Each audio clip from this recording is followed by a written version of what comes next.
All right, I'm just going to give a trigger warning at the beginning of this video. If you are the kind of person who is dealing with a lot of anxiety and you're freaking out right now about this whole Pete Hegseth bringing, 800 generals back to Quantico, scroll away. Because, guys, we're all adults and nothing that I'm going to say in this video is going to make you feel better.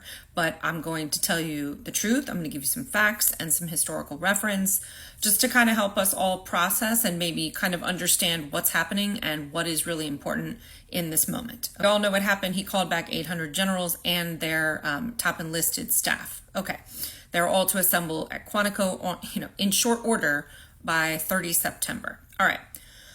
So let's talk about the structure of the military, right? You're supposed to have the commander-in-chief, that's Donald Trump, and then you're supposed to have civilian oversight by way of the Department of Defense, that's Pete Hegseth.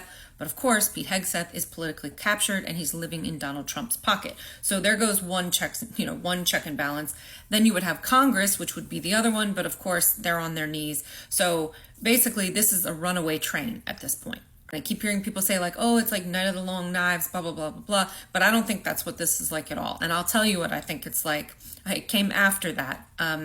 But all right, so let's go through the structure of the military because you need to understand this so you can understand what's happening. In the United States military, there are all told, there are 6 branches which make up 1.3 million active duty service members. Then, of course, you have the National Guard, civilian contractors, blah, blah, blah. Okay, so you have, the Air Force, the Space Force, the Coast Guard, the Marines, Army, Navy. All right, you have the President, Secretary of Defense, Hegseth, CENTCOM, you have different whatever. Then you have the generals, and then everybody else falls below the generals. That's why if you're trying to consolidate power, you take out the generals, right? Because then the people who had the power to push back, they're gone, right? And that's exactly what I think is going to happen here. So those are the facts that we know right now. Of those 800 generals, and in some of the branches, generals are called basically admirals. So we'll just call them all generals, okay? At the very top, 4-star, you have about 37. And 3-star is about 150, 300-ish 2 stars, and about 300 to 351 stars. But you can see how it gets super thin towards the top. So when people say decapitate the military, get rid of that, right? You take out the leadership. Over on the MAGA side, when I tell you they are with the pitchforks and, the tiki torches, I mean, they are like, oh, yes, it's happening. We're taking our country back. All the normal idiots. Now, when we couple that with the fact that obviously Hegseth has already said that he wants to thin out the military, and specifically he's going to be focusing on the top. Why?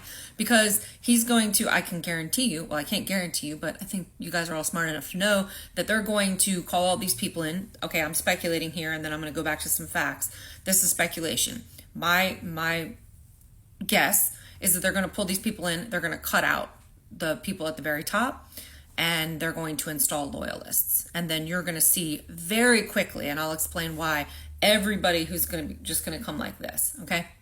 So I want you to really consider what's happening here, which is that with no directive, no stated mission, okay, he is calling back 800 of our nation's top military commanders across all branches, and within 5 days telling them they have to post up in Quantico. And these people are scattered all over the world. This would also be a great moment to remind everybody that service members take an oath to the Constitution. You guys have all heard this 55 times, so I won't beat that drum, but for whatever it's worth, their oath is to the Constitution, not the president. And the reason for that is because the Founding Fathers didn't want the government to be able to set up a standing army against its own citizens. Okay, so there was the Night of the Long Knives, and then in 1938, a couple years later, there was the Bloomberg-Fritsch affair, okay? And I won't bore you with the details, but the short version is that there were 2 top people, okay? One, they basically exposed some, torrid affair that the wife had or was having. And the other guy, they said that he was gay, which at the time was illegal. Turns out later he wasn't. After they got rid of those people, of course, Schmittler installed loyalists, right? Which is probably what we're going to see happen here. Of course, that cleared the way for schmaltzy expansion. You have to remind yourself that the military culture is predicated on obedience, obeying orders. Now, they do have a legal right to disobey a lawful order, but the problem is that if the people at the top brass who may have had your back, if they've been cleared out, you're much more likely to fall in line.